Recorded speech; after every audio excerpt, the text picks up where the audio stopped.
За тэгэхээр энэ хуулийн дээр бол эрчим хүчний салбарыг цааш хөгжүүлэх, дулааны эрчим хүчний салбарыг цааш хөгжүүлэх, хэрэглэгчийн эрх ашгийг дээдлэх, за хөрөнгө оруулалтыг татах гэдэг маш олон зохицуултууд бол орж ирсэн.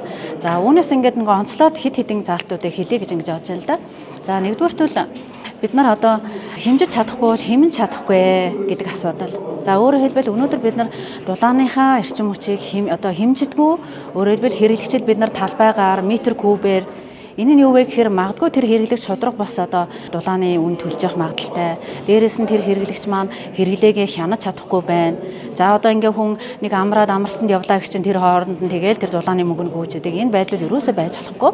Тийм учраас цаашдаа бол ерөөсөө дулааны эрчим хүчийг бол заавал тоолууртай байх ёстой гэдэг зарчим барьж байгаа.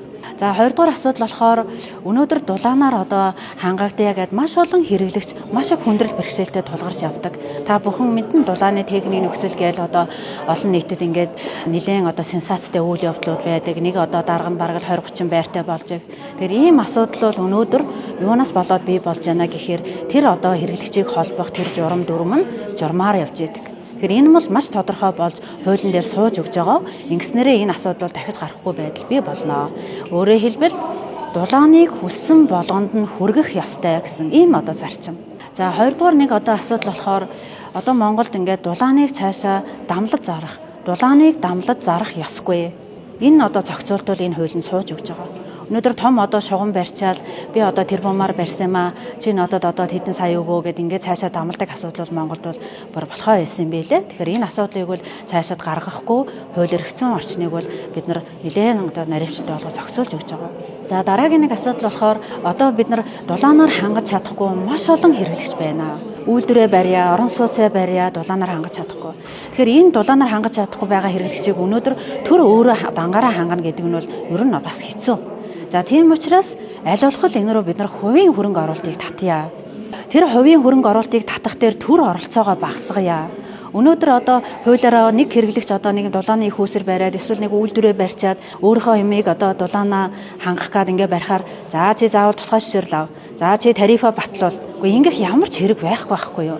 Тэгэхээр өөрөөр хэлбэл энэ хуулийн дээр тэр бие даасан дулаан хангамжийнхаа системийг, тэр хэсэгчилсэн дулаан хангамжийнхаа системийг тэр хөрөнгө оруулагч өөрөө хангаад өөрөө хэрэглээгээ ингээд хэрэглэгч ингээ явж байхад дундуур нь төр орох шаардлага байхгүй юу.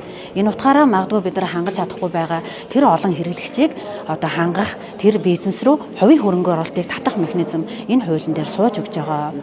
Гэх мэтлэнгээр энэ дээр бол ингээд яриад байвал маш олон наривчилсан зохицуултууд хийж өгж байгаа. За тэгээд хамгийн сүүлд нь хэлэхэд ерөөсөө хэрэглэгчээ дээдэлж байж бид хөгжнө. Өнөөдөр энэ эрчим хүчний салбарын гол нурууг ачаандаа үрж явж байгаа эрчим хүчний салбарын мөн гэхдээ яг үндсэндээ бол цаанаа бол өнөөдөр манай хэрэглэгч. Тэгэхээр яавал тэр хэрэглэгчэд бид нар чанартай үйлчлэгийг үзүүлэх үү? Яавал тэр хэрэглэгчэд бид нар шудрах зарчмаар тэр дулаан цалхаанд нь холбох тэр асуудлыг зохицуулах. Тэгэхээр нөөдөр журмаар яваад байгаа болохоор хүндрэл бэрхшээл тулгараад байна. Гэтэл бүх юм тодорхой хамтар суугаад хуулийн дээр бичээд өгчгөөр тэр хүндрэл бэрхшээлүүд байхгүй болно.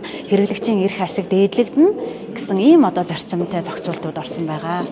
Яг зөвхөн бодит амьдрал дээр яг л тэр сөөхүүд бол хэрэглэгчийн эрх ашиг зөрчсөн үйлдэл бол маш их гаргадаг. Тэрэн дээр маш их шүүмжлэлтэй ханддаг. Тэр утгаараа номын чимэг шүү яг ийм сөөхийн бие даасан хуулийг бол ингээ босруулаад явж байгаа юм билээ.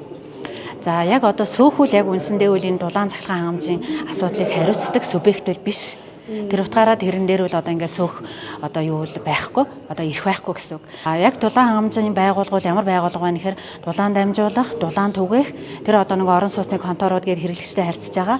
Тэр хүмүүс бол хэрэглэгчийг дулаанаар таслах, цалгаанаар таслах тийм эрх зүйн үндэс байхгүй. Тэр нь хуулийн дээр маш сайн тодорхой болоо сууж өгж байгаа. Тэр яагаад тийм хүндрэл бэрхшээл уучраад байна гэхээр нөгөө л миний түрүүний ярьсан нөгөө 800 гаруй журам.